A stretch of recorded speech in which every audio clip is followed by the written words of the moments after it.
Hello, everybody. I hope you're doing fine. So today we're going to talk about Daniel Geil and Daniel Geil's effort models. Okay. So firstly, we are going to continue talking about interpreting. Right. We have finished talking about translation, and now we're discussing mainly interpreting. Remember that the subject includes both translation and interpreting. So, regarding interpreting, Daniel Geil, um, he proposed these models, right?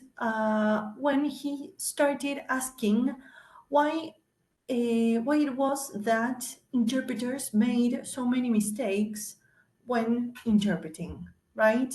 That was his main concern, let's say. And he basically tried to find out what was the basis, let's say, or the root of these mistakes. Basically, because interpreting requires some sort of mental energy that is only available in limited supply, and because interpreting takes up all of this mental energy, and sometimes it requires more than what is available when uh, the performance deteriorates. Performance means interpreting, right? So he explored the mental operations that are involved while interpreting. He said that these mental operations are automatic, right? This means that we don't need to expand energy and effort in carrying these operations because they are familiar with us, right? And however, he said that there are also other mental operations that are non-automatic, right? So there are two types of operations, automatic and non-automatic. Those are the ones that require energy and effort. So if the operation requires more processing capacity than the one that is available, then there is the deterioration, right?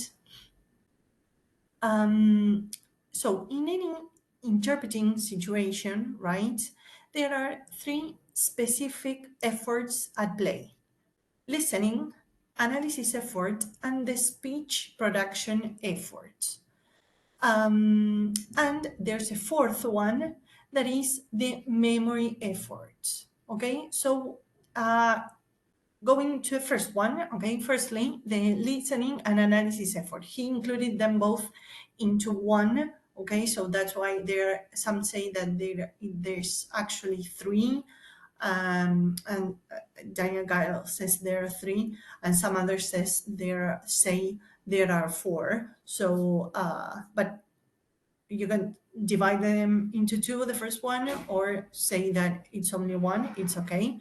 So regarding the listening and analysis efforts, there are included all the comprehension oriented mental operations. And this ranges from analyzing the sound waves, right, to identify words and deciding on the meaning of utterances. The production effort is the output part of the interpreting. This means that this effort is the one that includes the mental representation of the message that is going to be delivered, the planning of the speech, the performance of that speech plan, and the self-monitoring and self-correction stage, right? And lastly, the memory effort. This plays or takes place in different situations. When the person deals with memory, Geil refers to short-term memory, right? To what we recall only from a brief period of time. And this effort is present, for instance, when hearing a sound and interpreting, or when understanding information and producing the target message in the intervals, right? Where in the interval between hearing the message and understanding it, or in the interval caused by the language-specific factors such as pre-modification. So these are not only the situations where the short memory is involved. Short-term memory is part, as we said, of this of all the efforts. So short-term memory can be defined as a set of mechanisms that are involved in the control, regulation, and maintenance of task-relevant information. This means that when we use this type of memory in order to retain certain information in our mind, that will help us carry out some sort of mental operation that is complex, those operations are the different efforts that are involved in interpreting. So we know that, as I don't know if you know this, but short-term memory has a small storage capacity. This means that the maximum number of words we can retain in our short-term memory is around 7 content words. And this also applies to, for instance, numbers. In cases of numbers or lists, this tends to be smaller even, right? Numbers, it's very difficult. We have to train our minds, our brains, to be able to retain more, right? More numbers in this short-term memory, as well as, for instance, lists, right? When somebody is enumerating something, for instance, ingredients of a recipe, we are not even able to retain 7 ingredients, for instance. We usually retain between 4 to 5, okay? This of course does not always apply to everybody, right? But as an average, let's say, this is very, very common. Most people cannot retain these many elements or these many items. So as I was saying, simultaneous interpreting, right? We are talking about, in this case, simultaneous interpreting. So this type of interpreting basically consists of the listening and analysis effort, the production effort, the memory effort, and also a coordination effort. This last one, the coordination effort, allows us to handle all the rest of the efforts and distribute the processing capacity among them. And this is also present in all types of interpreting. So, well, there are many types, let's say, right, of ways, let's say, in which we can train our memory, our brains, to improve our memories. So one strategy that can help improve managing our processing capacity is anticipation. This is regarding interpreting, not memory, okay? So we can train our brains to improve our memory, and we can also train our brains to improve our processing capacity. These are two different things, two different trainings, okay? So anticipation allows for less uncertainty and less processing capacity requirements for the listening efforts. There are two types of anticipation: linguistic anticipation, that is related to our knowledge and of the source language, for instance, grammatical rules, collocations, etc. And also extralinguistic anticipation, that is our notion, our knowledge of the world. For instance, the subject, right, regarding interpreting the context of interpreting, well, the subject, the speaker, the conference situation, for instance. And regarding consecutive interpreting, it involves there are two phases. I don't know if you were able to find an example of a consecutive interpreting. Basically, it involves or it consists of two phases. The first phase is the one that involves the listening and analysis effort, note-taking effort, that is the production effort actually, short-term memory operations, right, between the interval interpreting and writing down or noting down, and coordination. And the second phase is it involves the remembering, that is retrieving from the long-term memory what we have listened to, reading, right? No, reading our notes, production, that is saying, right? Speaking, and finally, coordination. So,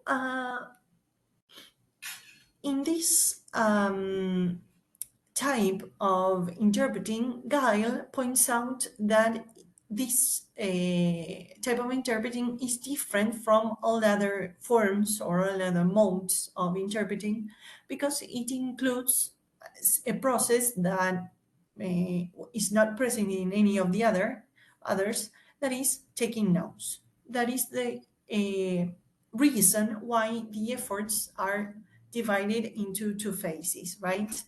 And he believes that there are some advantages, basically, to note taking. For instance, they are not governed by rules of linguistic acceptability. You can take notes however, or yes, however you want. You can draw, you can write numbers, you can write words. However you want, you can take notes, right?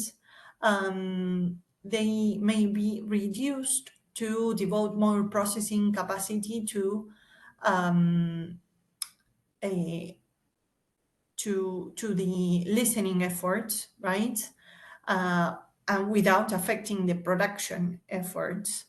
And they are note taking or notes, they are indications to help the interpreter remember, right? We take notes so that they help us remember what was said, right? So notes must be clear, they must be standard for us, right? And it's not necessarily we can um, give our notes to somebody else and that person understand perfectly. That's not necessarily the case.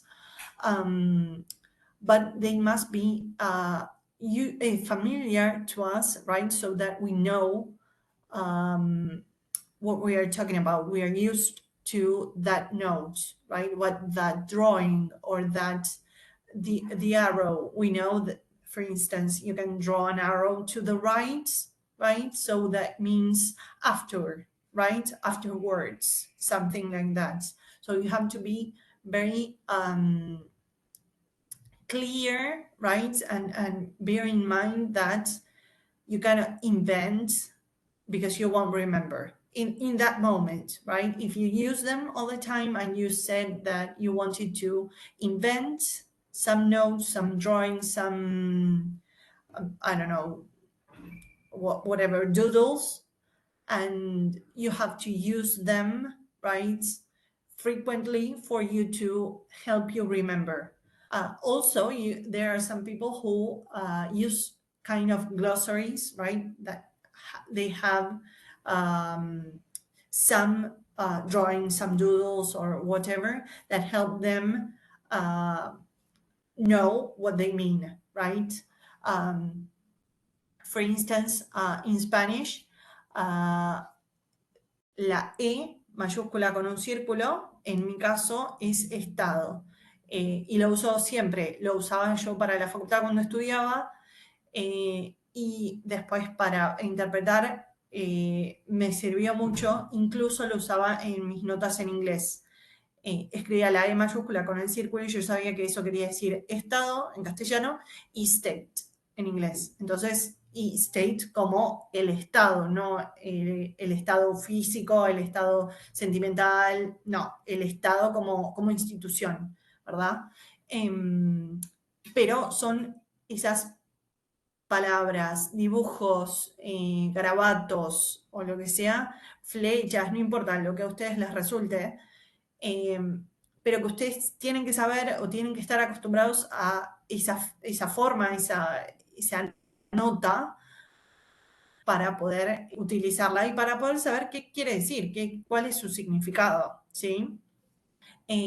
Como decía antes, hay algunos que utilizan glosarios, como en general uno sabe del tema del que va a interpretar, se hacen notas de ciertas palabras quizás, o frases, no frases, pero ciertas palabras que sabe que van a aparecer. Entonces se pueden hacer en una hojita algunas dibujos, algunos garabatos, lo que sea, lo que les sirva a ustedes, que refieran a eso en particular. Entonces pueden volver rápidamente, pero no podrían hacer un dibujo por cada palabra porque sería imposible. ¿Sí? Palabras, si están hablando, por ejemplo, de, no sé, el cambio climático.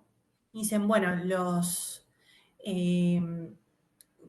escribir todo el tiempo CO2, por ejemplo, es dióxido de carbono. Entonces, es fácil, obviamente, y todos la sabemos porque la hemos estudiado, pero nos sirve a nosotros. Esa es una buena palabra, una buena imagen o una buena forma de hacer notas. Usar cosas que nosotros ya tenemos en nuestro conocimiento para hablar de algo que justamente está de lo que están hablando y no tenemos tiempo de escribir toda la palabra. Imagínense escribir dióxido de carbono, ¿sí? O en inglés, no importa, pero imaginen escribirlo todo de corrido y nos llegan. Entre que terminaron de escribir eso, ya pasó un montón, 30 segundos del discurso. Entonces, si escriben CO2, ya está, ya saben de qué hablan, porque es algo común, algo frecuente, a lo que estamos acostumbrados. Con cualquier cosa puede ser, obviamente, ¿no? H2O es agua, lo que a ustedes les resulte, les sirva, va a estar bien. Y no necesariamente lo que a ustedes les resulte le va a resultar a otro, ¿sí? No es que las notas, como decíamos, no siguen reglas, ¿sí? Cada uno usa lo que le sirve y no necesariamente usar una forma, una palabra, una letra, una flecha, lo que sea, le puede servir a otro, ¿sí? Y no va a estar mal, por supuesto. Bueno, y para terminar, Daniel Kyle said that there is one disadvantage regarding note-taking. That is the manual nature, right? That taking notes takes time, right? You are writing, so it takes time. Basically, that's it. So, this is today's topic, okay? Note-taking, Daniel Gile. So what I want you to do is reread these, right? And on page 77 of the booklets, 77 and 78, there are some activities that you can do, okay, in order to practice this topic, Okay, I will also be uploading an activity. I haven't done it yet because I didn't have internet today. I had to cancel the previous class. Not internet. There was a blackout in my building, so I didn't have uh, electricity. Least of all, Wi-Fi. So I will be uploading the activity for you to do and practice. Okay, and remember, start studying because the final exam is approaching, as well as the makeup exam.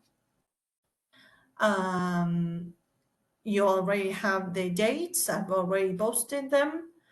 And well, if you have any doubts, let me know. Okay, you can write as always a message or post on the forum. Okay, I hope you have a nice week. Bye bye.